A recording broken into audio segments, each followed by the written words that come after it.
Yeah. Yeah. So just for the people on Zoom, now that I'm not on mute, we're just seating people, and we will be with you shortly. No, it's such a great.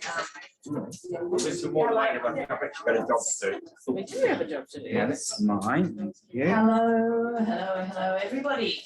So as we are settling, I'm going to do the housekeeping that I need to. So firstly, the toilets are through this door here, and the lit cubicle in the corner is where the toilets are. So feel free to use that if you need it. Also, a lot of you have purchased the book as tickets, so it's really fantastic to see that that most people will have a copy of the book, and we will be getting those signed. If you haven't already had it signed before the event, we'll be getting those books signed after the event, and that'll be at a table inside the shop. And also, if you are joining us on Zoom, you are welcome to call the shop on 07 3846 3422, 07 3846 3422, and inside at the counter they'll get your call and they'll be able to put your book through and get it signed personally to you. So if you want a personal signature, let us know who you want it signed to, and call up and pay for it, and we can get that signed. We can also, if you pay for postage, post it out to you. So that would be great. If you're one of the poor people who had booked to come in real life and have had to isolate, there's a few of you, sorry to hear. We have your book here as well, so we can get that signed to you. If you want to specifically have it dedicated to somebody, do call us up during or after the event, and we'll make sure that it's specifically dedicated to you or to your friend. I think, also for people on Zoom, when we come to question time, and I'm going to leave a lot of time for questions tonight because I know this is a book that a lot of writers will be in the audience. If you have any questions as you go, type them into the chat function, and to find the chat function, Eleanor will be sending you a link to where to purchase the book online, and that's the chat function, and you can reply and put your question in at any time, and Eleanor will be texting us your question. So I will get it on my little phone. So yeah, I think that's all of the housekeeping things I need, apart from the fact that if you have your phone with you, switch it to silent, and then we won't interrupt the event with phone calls. So I'd like to kick off tonight by acknowledging the traditional owners of the land that we're meeting on in this area, the Yagara and the Turrbal people, and to pay my deepest respects to elders past, present and emerging, and also to acknowledge that because we are zooming out across the country, we are zooming out to the lands of many different Aboriginal people, and I pay my respects to elders of the lands that you're zooming in from. This always was and always will be Aboriginal land, and sovereignty was never ceded. Storytelling land, and this is an event about telling stories and methods of telling those stories, particularly with methods that Graeme Simsion has used.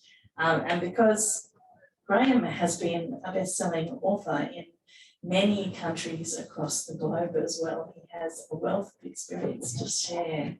Graeme Simsion is the internationally best-selling author of The Rosie Project, The Rosie Effect, The Rosie Result, The Best of Adam Sharp.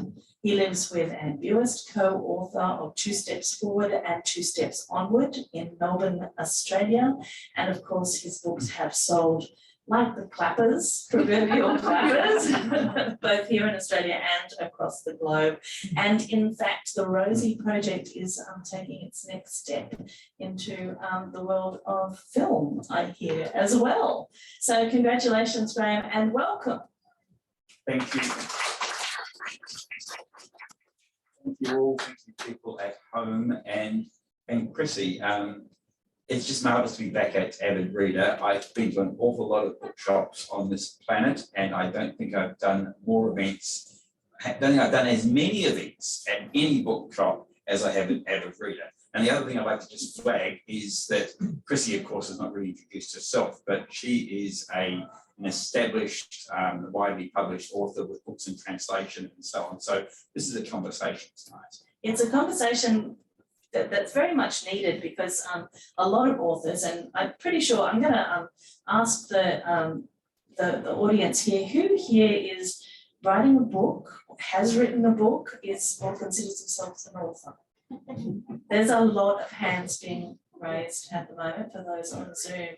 This is a gathering of like minds, and I think that there's a lot of people here who may already have their own techniques, but I can assure them that this book will add to your stockpile of techniques, because this is a very, very useful how-to toolkit.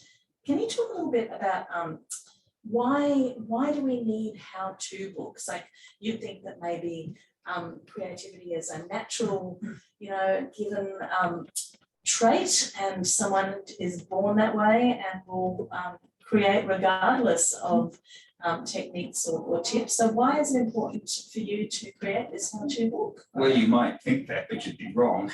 And why I am sure that there are people who are born with a massive talent for doing certain things. And there are people who are born with the exact opposite, and they will never ever write a publishable book.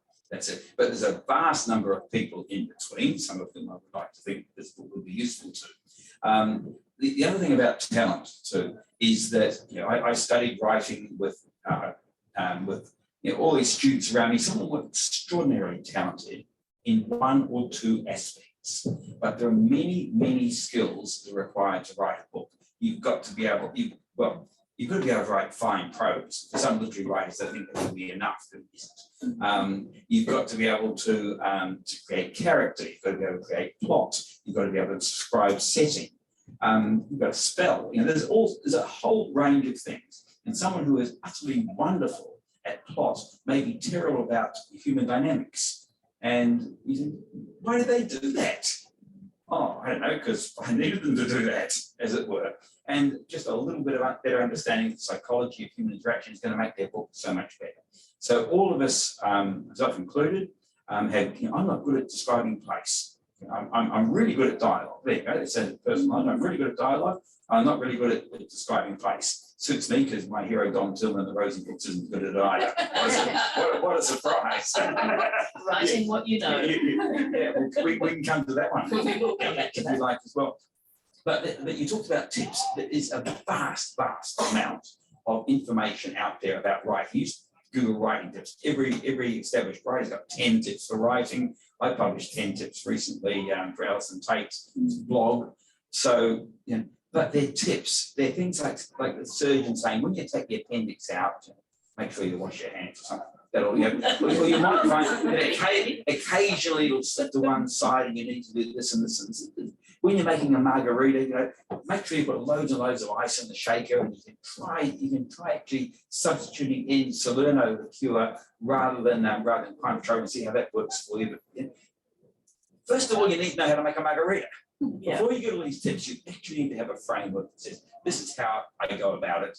And it may be something you come to yourself, and it may be something that you picked up in a book and perhaps modified. But until you have that basic how-to framework, those tips don't have a place to land. And I think there's very few books out there that are really how-to in the writing space. In fact, even if you do a course, even if you do maybe a 2-year course in writing, as I did a diploma of professional writing and editing at RMIT, very, very highly regarded course, and they focused almost entirely on prose, on writing 2,000 words of beautiful prose. What they didn't teach you was how to structure that into an 80,000 word book, how to deal with character interactions, a whole bunch of things they didn't teach you. Were there any books that actually helped you? I mean, you've studied, you've read widely. Were there any books that actually helped you? Yep, they were all screenwriting books. So I actually studied screenwriting first. And what you learn is that the screenwriters are nutters for structure and for story. The actually writing the scene doesn't matter, but you get some guy to do that with some contract them. That's the way something like Breaking Bad is written. That you've got guys in a writer's room, largely guys, largely males, people in a writer's room making up story. That's the thing. And the showrunner might be in there because they're the king or the queen of the whole thing. And when they've got the story plotted out, they say, hey, bring in that subcontracted screenwriter in the union, get them to write it, pay them the standard $30,000 or whatever it is, send it back in. Nah, didn't like that, fix that. Go fix it, done. the actual writing, but structure, shape of stories, everything. Whereas in the writing of prose and novels, what tends to be taught is the beautiful sentence. I mean, you have writers, Carrie Tiffany speaking at a conference, not out in Byron Bay Writers Festival, and saying, for her it's all about the beautiful sentence. That's what it's about for a writer. And look, that's lovely, but you will. It's hard to keep people reading 80,000 words of poetry. And you also find, sorry, we're going to. No, I was just explaining. Slave away. Bullshit. It's interesting because I'm a massive fan of Michael Ondaatje, and there's one of his books which is incredibly meticulously structured, and that is The English Patient, and that's the one that won a Booker Prize, and that's the one that got turned into a film, and that's the one that has been read by most people. And yet I'm a massive fan of his books that don't necessarily make any structural sense and waft on a bit, and at the end you feel like your brain has been mashed up and changed, but in a beautiful way. But they're not very popular. They don't get read by many people, and yet the one that is incredibly well structured, The English Patient, is the one that got him the acclaim and the awards and the fame, which is really interesting to see. I mean, what I say is that writing beautiful sentences is a wonderful thing, and there is an absolute market for that. There are people who want that. I would hate to take that away, but it's small until you actually put it on the framework of a story. And there's almost a snobbishness about story, which is ludicrous. I mean, there's no reason why you shouldn't shape your beautiful prose around a story which is similarly compelling, which might have the power to change the world, all those things, rather than just being prose in its own right only. I was reading an article in one of the major newspapers recently about David Foster Wallace, about his writing, saying he was the greatest, as far as these reviewers, he was the greatest writer of his time. But he said he really struggled to recommend David Foster Wallace books because people got lost in them, they didn't go anywhere, they were uneven, blah, blah, blah. And so, taking them aside and said, hey, first act turning point comes a little late. The beginning's too long. Chop out half that beginning.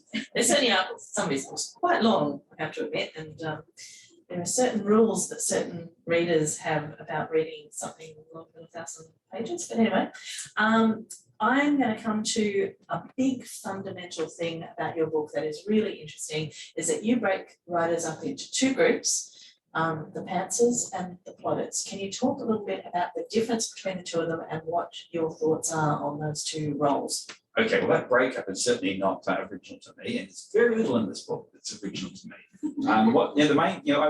It's basically how I work, the process that I've got to after quite a bit of work, and that is I've been a real scavenger. I've grabbed things from screenwriting, I've grabbed things from novel writing. If the tip works for me, I'll keep it. If it doesn't work for me, I'll throw it away. So I've got a process that is being cobbled together. The thing that's most important about it, though, is that it is a complete process rather than just random bits and pieces. And there are a couple of things which I take a bow and say, that is a Graeme Simsion original. My little trick for character is me. What I do with the cards early on is me, I think. But yeah, the important thing is that we're putting it all together as something with shape. But this idea of this pantser versus planner or plotter. The pantser is someone who does, his famous words, they sit down in front of a typewriter and they wait for the drops of blood to appear. They make it up as they go along. And whereas the planner has some sort of an outline or something in place before they actually start doing this. And the first thing I want to say in that is that pantsing is a choice, not an identity. Because I have been able to help a lot of people get a complete novel written, and I've only ever failed when people have claimed pantsing as an identity. I am a pantser, not I do pantsing. I am a pantser, and I'm not going to write in any other way. And those people, I may never get them a book out. But if they say, yeah, planning's okay, why not try something different? We're going to get there. We will definitely get a manuscript. So I guess which side I'm on. So So you tell us a bit about the difference, like the difference between the two kind of personalities of these people who who were like, Well, what some is are it right and about some are the wrong, process? obviously. I mean, right and wrong. Okay, Is it- so here's, I think there's a great romance associated with pantsing, because to actually do it, to actually sit down and out of nothing. What Paul McCartney writing, Get Back on that documentary, just out of nothing, he just pulls it out of the air and suddenly, when he's Paul McCartney, okay? And they just pull this novel out of the air and just starting with one sentence, the next sentence, the next sentence. But when you think of what you're doing here, with each sentence, you want that to fit into a cohesive plot. You want characters to emerge who will be credible and behave in consistent and reasonable way. You want to be describing place, and all the time that you're doing this, you are writing beautiful prose. Wow, to do all that, Zadie Smith, it says that's how she writes. She does it in one pass, and so on. And I say, all hail Zadie Smith, but don't follow her, because she's clearly a genius. She clearly can do something that most of us, including me anyway, cannot do. Most of us, and not just in writing, but almost any big activity. Let me just slip that. Because I was interviewed on ABC Radio a couple of weeks ago. I was at midnight, I was in France, and it was linked, but that's my night. Virginia Trowley was interviewed, and she picks up this book, and she said the most odd thing, completely threw me. She said, "Wow, it looked so complicated. You'll put a whole lot of people off writing. All these people wanted to write a book, they're going to pick this thing up and go, whoa, look at all those chapter titles. There's so much there. I'm not going to do it." I was just thrown, because you mean people out there think writing a book is easy? Because those of us who've tried to know it's not. It's not easy. And the person who thinks, oh my, the opposite thing. I could never write a book. 80,000 words. It's huge. It's like you have to memorize all your lines in a play. How can you do that? It's just massive. How do you do it? And the answer is you break it down into manageable chunks. And that means that you do a bit at a time, but it also means that you focus on one thing at a time. You focus on the plan. You put all your energy into planning. Then you put all your energy into characters, and then all your energy into outlining. At some point, you're putting all your energy into the title, for goodness sake. And sometimes you're putting all your energy into checking out that the thing is grammatically right, and that the point of view of the third most important character in the book is actually adequately done. One thing at a time, you can do it, one step at a time. You sit down and try to make it all up as you go along. I think you're on a fool's errand for most people. By all means, try it. And there is a question at the back. So don't you think, for everyone who might think, oh, that's made it hard, that we just as many people will say, thank goodness we've got a structure up and work with that. The question for the Zoom audience is, for all those people who say you're making it too hard, there are people who are looking at the book and going, oh, thank goodness, there's a structure, I can work with that. Well, I hope that's my audience. I mean, there are going to be people who say, I hate this book because it doesn't help me be a pantser. And I say, well, fine, walk away. But again, if it's working for you, I'm not going to stop you, Zadie Smith.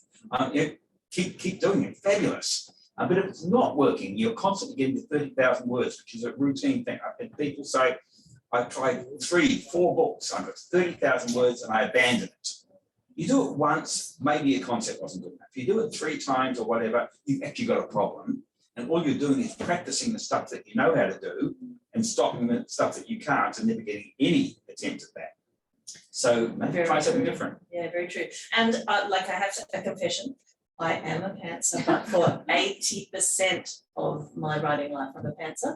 And then for 20% of it, I'm a planner. So I have this, I love this book because this book is not something that's prescriptive. You do constantly say, the bits that work for you, use. The bits that don't work for you, don't use. And that is a relief, because sometimes when you read those screenwriting books, it's like, this is the way it is. It has to be like this. And this book is not like that. This book is something that works with you and that you can work with this book.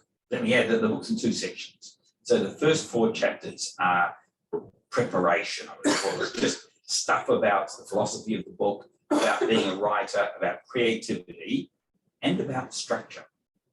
And structure is in the first part of the book because I want you to understand it as a tool, as background, not as a prescription. After that, we get prescriptive. First you do this, then you do this, then you do this. But with screenwriting, they tend to be prescriptive all the way. And I would say in the chapter on being a writer, I encourage you to be what Thomas Schoen called a reflective practitioner. And which fundamentally means you try something, if it doesn't work, you don't keep doing it. And if it does work, you do more of it. But every time you've done a task or even a whole book, at the end of it, you say what worked, what didn't, modify your process accordingly. And you'll have your own unique process that works for you. You'll know how many passes you need past the book. You'll know whether you prefer to do character before you do structure. You'll know whether there's a certain, whether you like to write to a 3-act structure or you prefer to write to something a little bit different.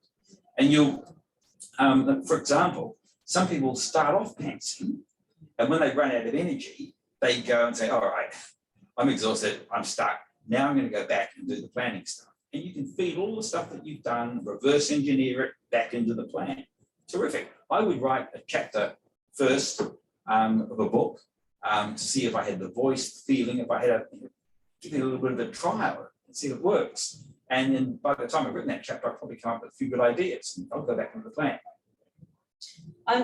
You have a lot about forming routines and writing, routines that help your writing, and habits that help you be a professional writer. Can you talk a little bit about those routines and habits and what yours are and what sort of things you suggest? Okay, so one of the things people say to me all the time, when particularly not writers, what is your daily routine? And the answer is my daily routine depends on what phase I'm in, because my daily routine for coming up with a title or a concept is going to be very different from my daily routine when I'm doing proofreading. It is quite different, and that's important. And for example, when I'm doing what I call the brainstorming stage, my goal is every day 2 cards, 2 scenes for the book. Now that will take me 5 minutes sometimes, 1 minute sometimes, half the day sometimes. It depends, but it's usually something I do in the background. It's not something I don't sit down to do it.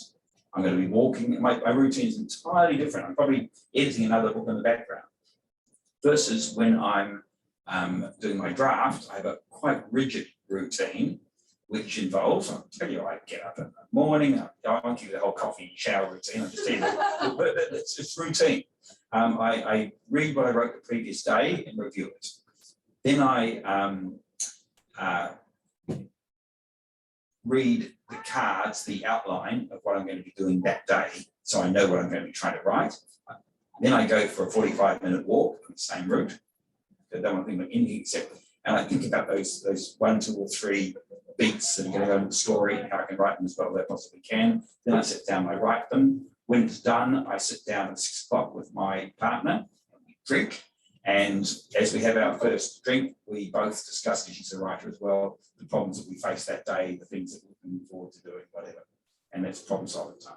So that's a really quite routine for that day, but it's quite different from the routine. I can talk about the routine when I'm doing the first edit, say. One part of forming writerly habits is to create the focus that you need for writing. And this is a day and age where focus is really tricky because we've got something in our pocket that's constantly demanding our attention. Can you talk a little bit about how to regain that focus if the focus is missing? Yeah, look, I mean, focus is a funny word because the way the creative process works, my walk is my specific creative space. And alternatively, I might be at the gym, but I know that being walking or doing light work at the routine work, so if I'm doing to the train or something like that, not doing weights or something like that, the gym is a space in which I can be creative. And I'll be working very hard at that. My phone is not out, okay, because I'm walking, it's in my pocket. Okay, if it rings, I'll probably take a call. I'm not that fussed, but that's one way of getting. So it's about 45 minutes of concentration of being creative. When I'm actually drafting, that is super focused. I'm going to get 1,000 words is my goal every day. 1,500 is my stretch goal. I'm head down, I'm butt up. I'm not doing anything else until I'm done. And I'm sort of inspired by Robert Heinlein, like the science fiction writer. He used to say, get up in the morning, you write 4 pages. And that was his day. And sometimes he'd do it in an hour and he'd spend the rest of the day at the beach. And sometimes it'd be midnight before he. So I'm working very, very hard to get my 1,000 words. So that's not so much focus, it's just effort. And so when I'm trying to solve a problem, I make space to do that. Alternatively, when I'm editing, I will open or rewriting in particular, I will just open the story anywhere. What I think is the worst paragraph in the whole book that will be bugging me, and I'll make it better. and I'll close it. So it might be just 10 minutes. So that's about realizing that sometimes your available time is not long. You won't be able to get rid of all the kids and do all those sorts of things. And you say, well, okay, 10 minutes, I can do good work. Now that's really good advice as well, to break it down. Again, it's that breaking down, isn't it, into manageable chunks, whether it be time, whether it be word structure, whatever it is. You are talking a little bit about design theory in one of the chapters in this book, and I think it's really interesting because you had a bit of a history in design theory. And can you talk a little bit about the principles and techniques of creativity from a design theory perspective? This was something new to me. Yeah. What is design theory? This is going to put everybody off now. I loved it. It was really I come out of an information technology background, and in fact, I was a specialist in database design. And it's a design activity, and all design activities have certain things in common. And I studied those in quite a lot of detail. I did a PhD, so in design theory.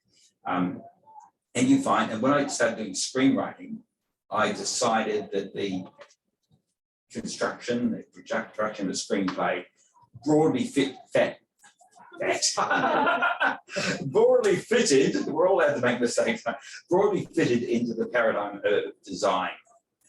And I would actually find it myself using, when I was studying screenwriting, using some of those design theory things, such as the design is never purely top down. So you don't start, whilst it's largely top down, you start with a big picture and then flesh out the detail. So when someone designs a house, they do a big sketch plan first. They don't start with the bathroom tap and start to work from there. So how see the pants. I see my problem immediately. I do start with the tap, and then I can start around it. Pants, you see, pants.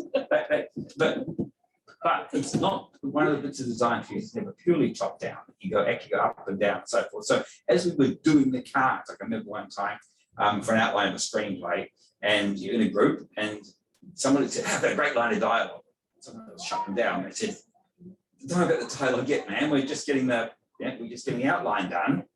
And I chimed in and said, "No, we grab that. We're going to dig down for a moment. Don't lose anything. Write that on the back of the card. We can use that later. It's never pure. Once we're actually doing the dialogue, we're going to say, oh, we've got a structural problem here. We could never set this up properly. Go back, write a new card, and so on." So there's a whole bunch of principles of design theory, which I think that design theory carries pretty well as you structure story. It's less relevant as you work towards prose. So I've used a lot of design theory stuff there. Just think, but there's things like you can always make it better. In any creative artifact that's of any complexity, it can always be made better. There's no optimal solution. So if you do another pass of your book, you will make it better. It's about diminishing returns, but you can keep making it better. Well, I'm just going to pause because we've lost the Zoom group, and I think I know what the problem is. I'm just going to, there's an extension. If you can plug this into the That's all right. I'm normally here, so I know how to fix it. Put your microphone down while you're helping him, and I'll talk to the audience. How's that? We work as a team here. So has anybody got a question they'd like to ask that might be completely off topic or something like that, but no interest in this? What are you drinking? What am I doing? I'm drinking the Pinot, and in my role of being an expert on everything, I used to actually be part of a company which distributed Pinot Noir called Pinot Now. So Pinot, and my wife hates Pinot. So I figured there'd be opportunity. I think we're back. Are we live? Not quite, but almost. As we're getting live, though, we'll talk amongst ourselves. I'm interested in how you treat memoir and novels. Are they to be treated differently, or do you treat them the same in your structural way? Oh, right up to when you said that word structural, I was going to say, well, anything different because I make it up when I write a novel. But I suppose, are they structured the same? When you're looking at it in terms of how you write a book, are you looking at a different thing when you're looking at a memoir to when you're looking at a novel? Okay, so there are different ways of structuring memoir, and you would be wise to read some really good memoirs before you write your own to see what those options are available. A lot of the memoir writing does not follow that sort of 3-act structure. It's more episodic. It's more, here's a chapter about, a good example would be Bob Dylan's Chronicles, Chronicles 1, I think it's called, where each chapter stands alone pretty much as something that happened in his life. It's not any attempt to tell a life story or anything like that. It's just saying around this time of life, here's a bit of a story when I first came to New York. Here's a story when I was making this album, blah, blah. And yeah, so quite, distinct. Then you've got the sort of real storytelling. And let me use Dylan again, because that's interesting. Martin Scorsese made a couple of films about Dylan. The first one was called No Direction Home. It runs for 4 hours. Okay, Bob Dylan's career began in the early 1960s, and he's still performing and writing critically acclaimed stuff now. That 4-hour film finished in 1966 because that was when he walks out on the stage at the Manchester Free Trade Hall with his electric guitar and tells, if you excuse the French, someone yells out, "Judas!" And he says, "You're a liar!" And he turns to the band and he says, "Play effing loud." And this is it. This is the highlight. This is the conquering hero who's changed himself anyway. And when we read a story, we want to finish on a climax. And then for 40 odd years, he did a whole lot of quite good music. It's just not a story. So one of the things you've got to ask yourself is, do I want to write my memoir or my biography, if I'm writing a biography, do I want to write it like a story, 3 acts, set up, with a climax and those sorts of things? And one of the most basic questions you can ask is, where would the climax happen? What's the high point? The high point's on, in the first 6 months of their life, it's going to be pretty tough. Well, you write a biography of someone like Churchill, and you've got a fantastic bit of material there to do, because you've got it up and down, success and failure all the way, with the major success happening with the winning World War II. So, good climax. You could leave that out in the biography. But so it's interesting because this book is not just for novelists. This is a book for novel, memoir, and biography. So there are principles that you are that are useful to people across those forms. Yeah, look, I've got a good friend who's an eminent surgeon, and she wanted to write a memoir, and had no idea how to go about it. She writes very well, so she sent me a wonderful piece about the first time that she'd dealt with a cadaver, and and just as she'd done many times down the line, the respect she felt and the privilege and all those sorts of things. Very powerful and moving stuff. This is going to be great, but she just had no idea how to structure it, where to go. And I said, get yourself a bunch of index cards. That's Graham's answer to everything. Get yourself a bunch of index cards, walk around with them in your handbag, and whenever you can think of an anecdote or a rant, because she has opinions on a vast number of things, I said, and I used the word rant, I mentioned the word pejoratively. I didn't want too many rants, I wanted anecdotes. You want, don't tell me, show me. If you were discriminated against because you were female at some point, I don't want to say, the surgery is full of people who discriminate against you for being female. I want a story. I want to see what happened and how you were marginalised and so forth. And that's what she did. She goes around, and said, you do 2 a day, 3 months' time, you will have 180 cards in front of you, and our problem with what to leave out. And so it's a great start. And then you start lining them up, and you look at something like, the order you tell a story is going to be crucial. And you look at, example would be Keith Richards' book Life. I mean, you could start off and say, well, I met Mick Jagger at school and this happened and we started a rock and roll band. It'd be quite interesting reading, but where does it actually start? It starts there in the USA. They're driving a car with a trunk full of drugs and they get pulled over by the cops. Okay, there's a good story about that happening here. But you can start there and then you can go back and wind it around and so on. But what I would say is, Stephen King says that a writer's got to do 2 things. They've got to read a lot and write a lot. And Stephen King is very true. You do need to read a lot, and you certainly need to read in the space that you're trying to write, not in the subject space. I think you get intimidated. People would say, "Oh, you're writing a book with an autistic character. Go watch Big Bang Theory. Go read it, Curious into the Dog in the Nighttime, and you'll see how other people have done it better than you, and you'll give up." Because you're writing a first draft, and they've got the whole thing polished within an inch of its life. But you say this is going to be a story about a marginalised person struggling. great, go read this or this or this and get that broader sort of opinion. So go read some memoirs.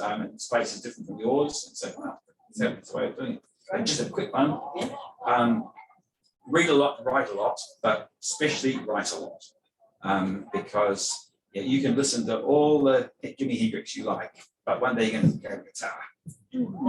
That is very true. And the index cards is really interesting because I think this is where we intersect. This is my 20% planner is the person who loves the index cards. When I'm stuck, it's like fishing. You can throw a couple of index cards ahead, kind of go, I think that this might happen at some point and this might happen at some point. And suddenly you can get over your speed bump and the index cards are the killer. They're the things that get you through. Can you talk a bit about index cards for you? Yeah, look, I've got this technique, which is not one that the index cards come from screenwriting. And this is semi-original to me. It's something I sort of stumbled upon doing. The normal idea is that you have a synopsis and then you start laying it out on your index card with more detail. It's a very top-down approach. I actually stop there. Before I start laying out, I've got the synopsis, I start just saying what might be in this story randomly. It could be anywhere in the story. And I just throw them into a bucket. And I actually use, rather than go on the computer, I actually use an ice cream container and throw the cards into it. I just want that sense. You're just making stuff and you're filling the bucket with ideas. And you'll throw something in, anywhere, and you think, oh, if that's going to work, it's going to need to set it up. Well, there'll be consequences of that. So another card gets generated, and suddenly one per scene, which I'll define if you like. But essentially, you're filling that bucket. And of course, every day that you have put another card in the bucket, you have a sense of progress. Crucial to me, I think, is that whatever the process that you have means that when you get up in the morning to work, that you know what you're going to do that day. You know how to do it. And at the end of the day, you will be confident you've made progress towards completing the manuscript. Now, I think the pantser doesn't necessarily have that. And I think if you've got that and that confidence, it's a wonderful thing to have. And even at the end of the day, 2 more cards, 3 months, I'm going to have 180 cards. Or, hey, I did 6 cards today, I'm getting ahead of the game. You might be winning here. So their targets are not hard to achieve, and it's a good warm feeling. And in 18 months or so for most of us, you have a book. Or you have a draft, good draft. Fantastic. Look, there's I'm not going to give away, no spoilers here, I'm not going to give away all of your kind of tips and secrets because people will need to buy the book and read it. And there's a whole bunch on structure in there, a lot of it that you have borrowed from screenwriting, but we won't go through the fundamentals of screenwriting structure now. But I would like to just touch on character because it's a big part of your book. Can you talk a little bit about character arcs and how you approach Okay, I approach character by decisions because decisions, particularly the big decisions, are where character meets plot. And Aristotle said this. This is not coming from me.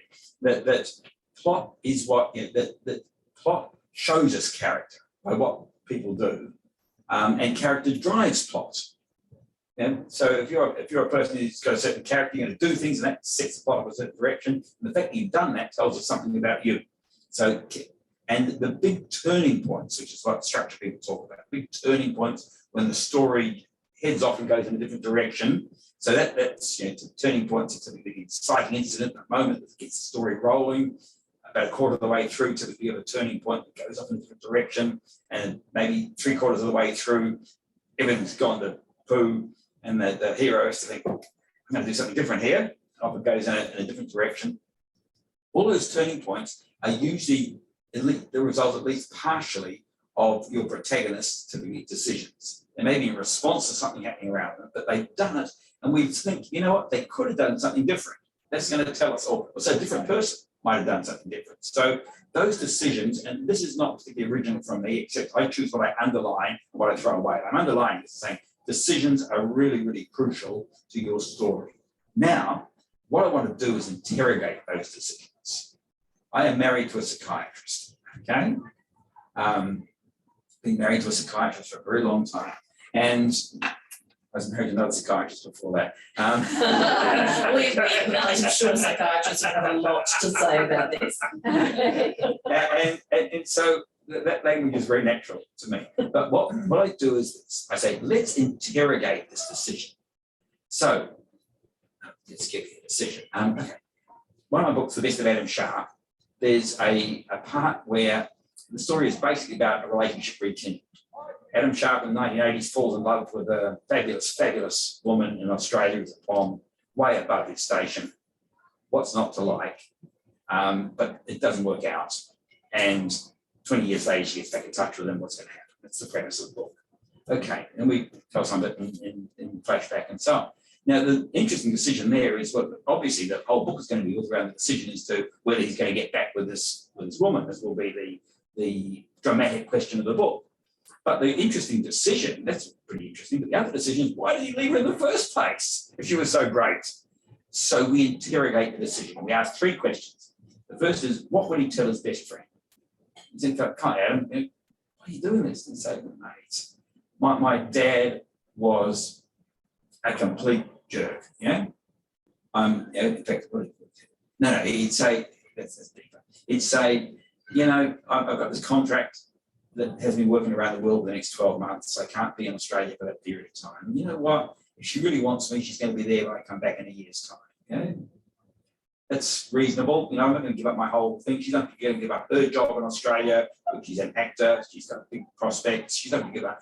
It's just one of those things. But if we love each other, we'll get back together. No.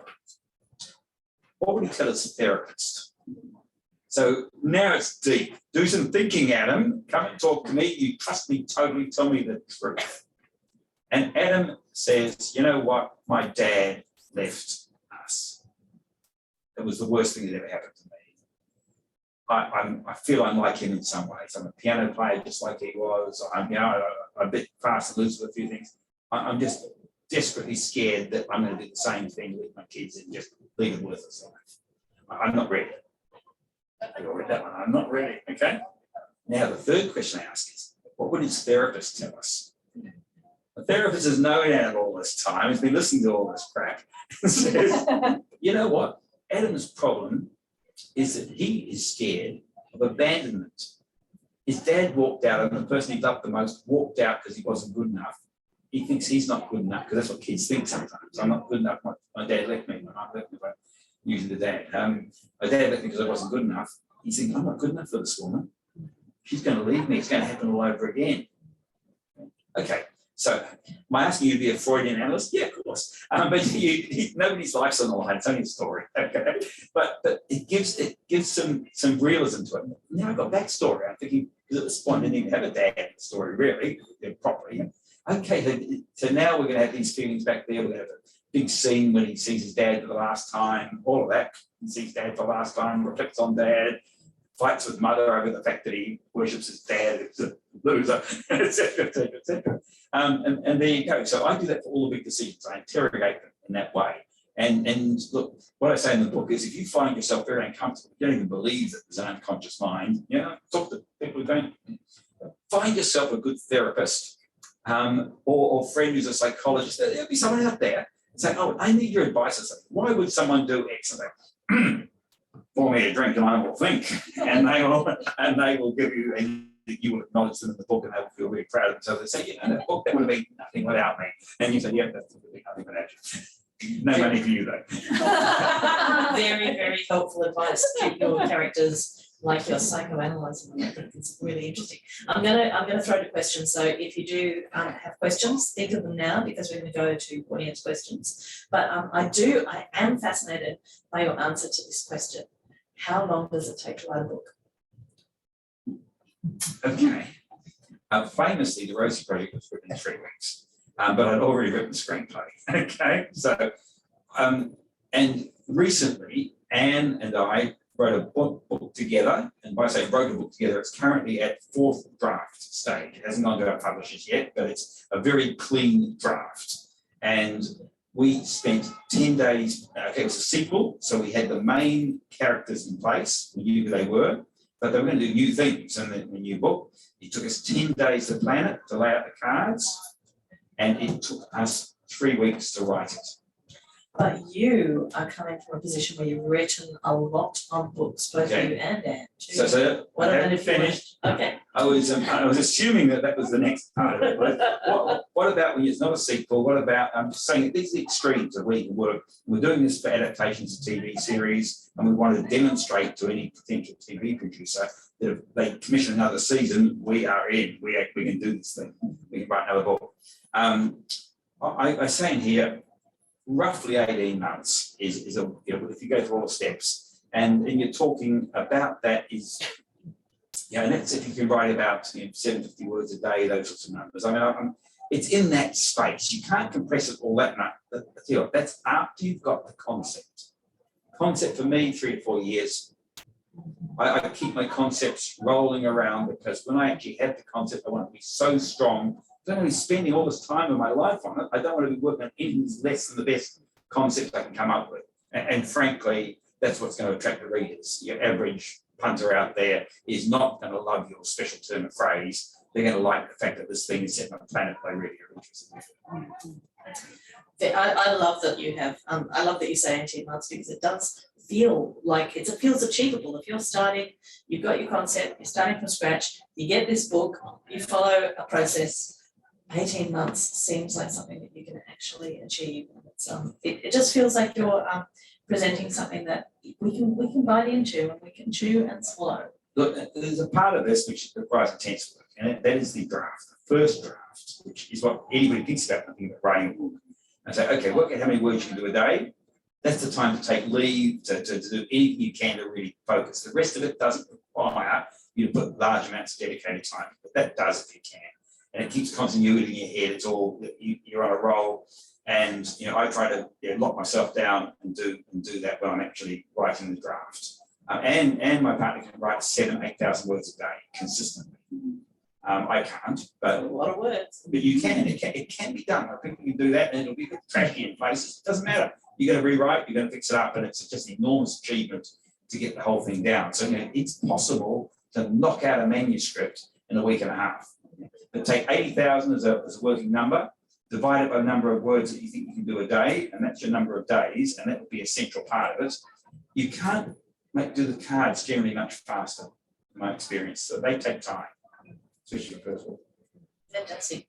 I'm going to throw out questions. Anybody on Zoom or in the real audience have any questions for me? There's one on Zoom to start us off. To kick us off, we've got one on Zoom. What's the question? Did you ever make major structural stages at the editing stage? Have I ever made major structural changes at the editing stage? The Canberra Society of Editors asked me about 3 nights ago, and I would say never. Never. And my editor, I've only ever, in my knowledge, resequenced anything, moved a paragraph to a different place. Once. My structure, I'm a structure nut, and by the time my editors have never had an issue, when I say never had an issue with structure, they've asked me to do more of something or do less of something, or occasionally whether we need something at all. Passage, but in terms of the shape of the story, they might say, we find this character a bit unconvincing, so I've got to improve the way that they're done, or not too often, but mostly we go virtually straight to line edit. And that's because you spend so much time in the structural phase. Because I spend time in the structural phase. Because I spend any time in the structural phase. They're used to getting stuff written by pantsers who have not given a moment's thought explicitly to structure. I say explicitly, we're writers. You write it down. All these stages have what we IT people call deliverables. At each stage, you have stuff that's written down, so you can review it, you can mess with it, put it aside, come back to it, not rely on it just sitting in your head, because your head's a bit of a flaky place. There are times when you do want that. You want that fluidity. But cards are a really nice balance in between the commitment of lots of words to paper, which you hate to throw away, and a card, well, we throw away cards all the time. Beautiful. Any other questions? Yeah. You've described, and writers often talk about it being a really solitary, lonely, isolated process, but you've also spoken about how quickly you're able to produce a book when you're working with your wife. I'm wondering whether there is a point at which talking it out, trashing it out, working with somebody else helps clarify or accelerate the creative process.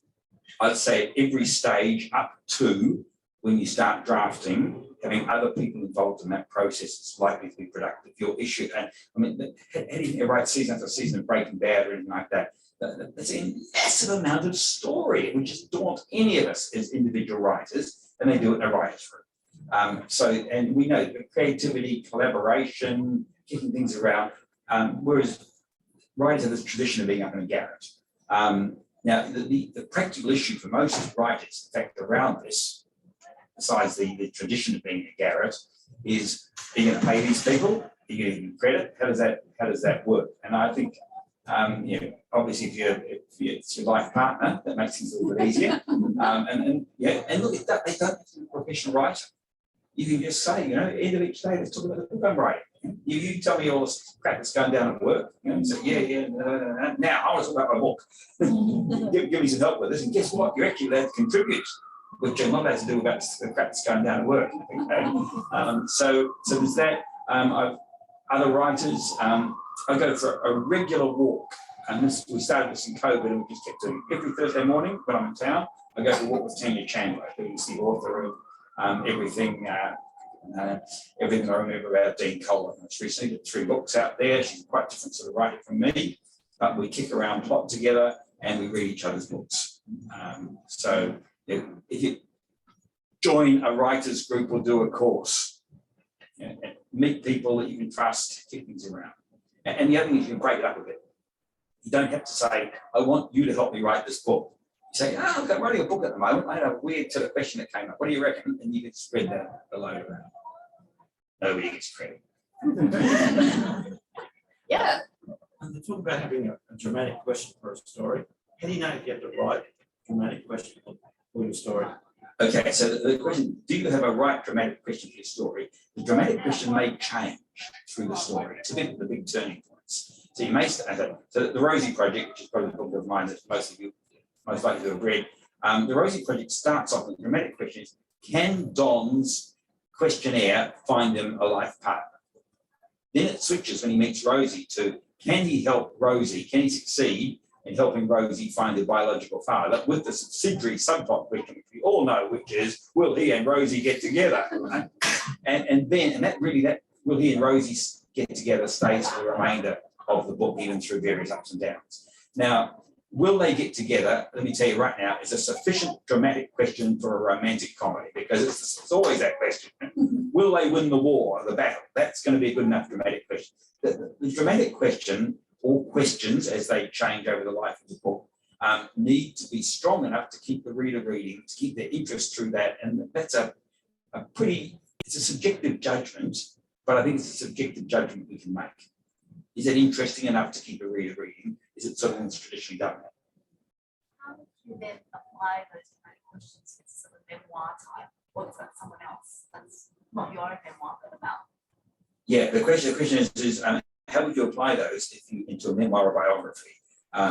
And look, I think this is a really difficult question in some ways, because it's the person's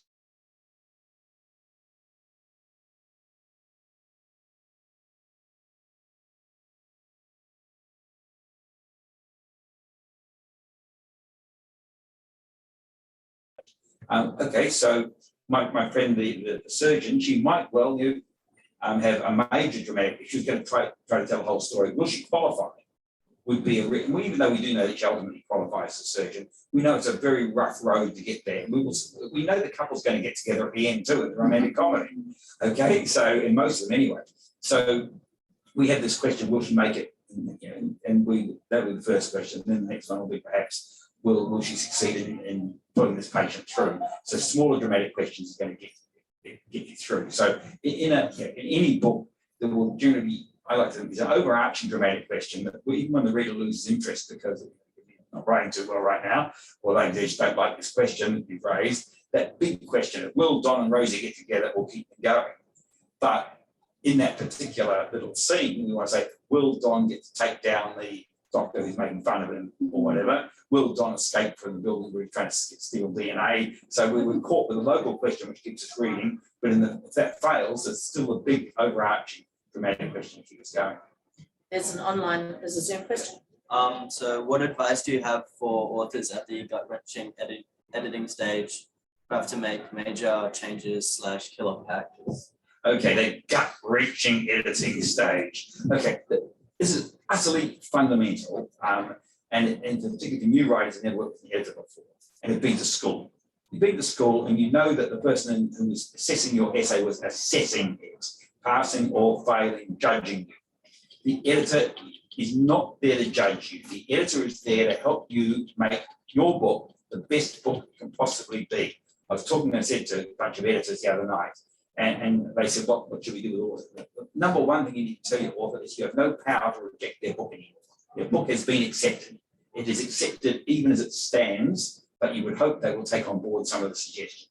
Then you've got to tell them you love their book to death. Now, and you hope that's true. You want the editor to be invested in between you, and the editor's not getting any real credit. Between you, you're going to make this the best possible book it can. And that mindset has to be that the editor is not a hurdle, but is a collaborator, not even a coach. They're a collaborator in getting the very, very best book out. So as soon as the suggestions are coming with that in mind, your message is this book is great, but it's going to be better. It was good enough to get accepted because the editor's not going to be editing unless the book's been accepted, unless you've got a freelance editor, and again, which case make sure they've got good credentials. And that they are working with you to make it better and better and better. And yes, that's so rewriting. I wrote scenes when I was writing the Rosie Project, which were, in my mind, hilarious.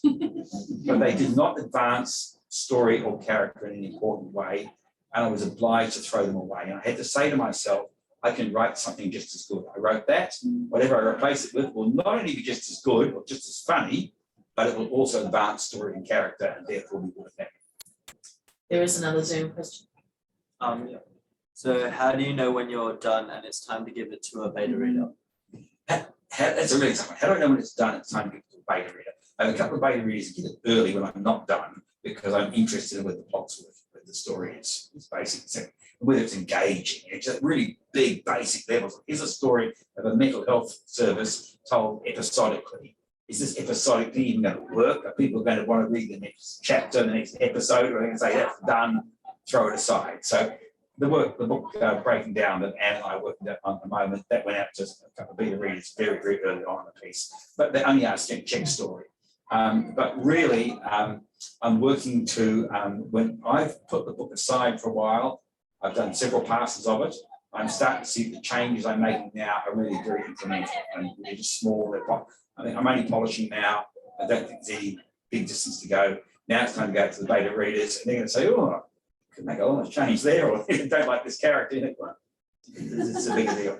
I mean, one of the reasons that my editors don't make structural changes is because I've got beta readers out there. And one of my rules is I do not want my editor to be doing anything that I or the beta readers can do ourselves. I want their highest level of effort and professionalism applied to my book. I don't want them fixing spelling errors that spell check have done. One more question, yeah. When you, as part of your creative process, when you were writing Rosie, did you think of book 2 and 3 at that stage? Absolutely not. In fact, there's a tradition that romantic comedies do not have sequels.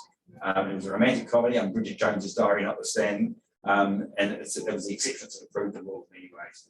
And so I was very clear that I was not going to have a sequel.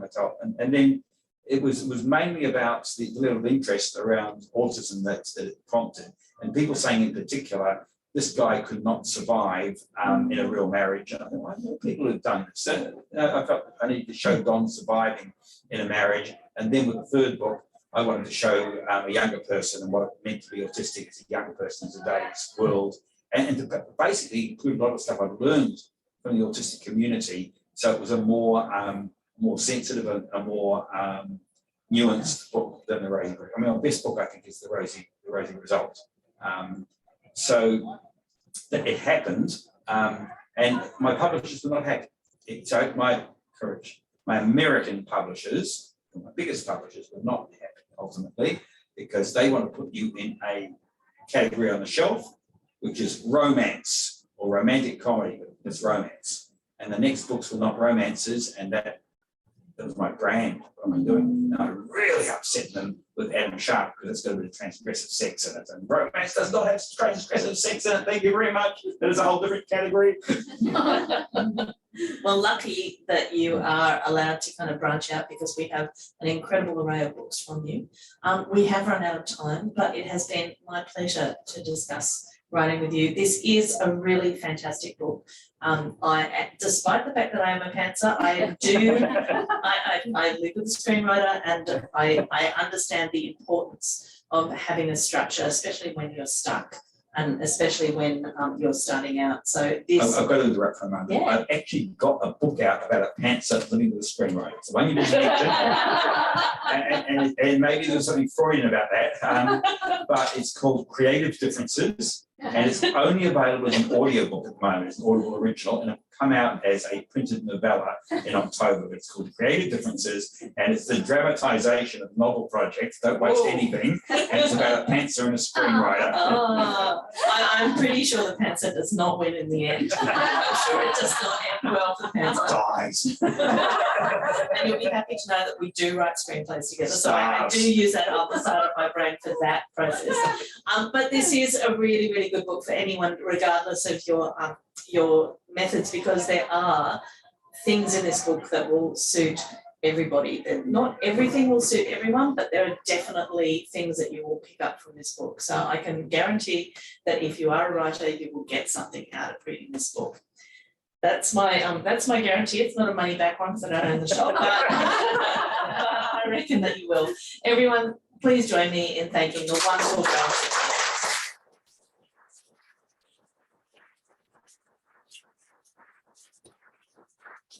Thanks, Krissy, and all those who are buying us a Christmas gift. Yeah, exactly. If you've got a writer in your life, you've got a screenwriter, I'm sure they will love this book. So we're going to meet Graeme in the shop to get our book signed. I'll take Graeme out first so that we get him to his table before everyone joins us.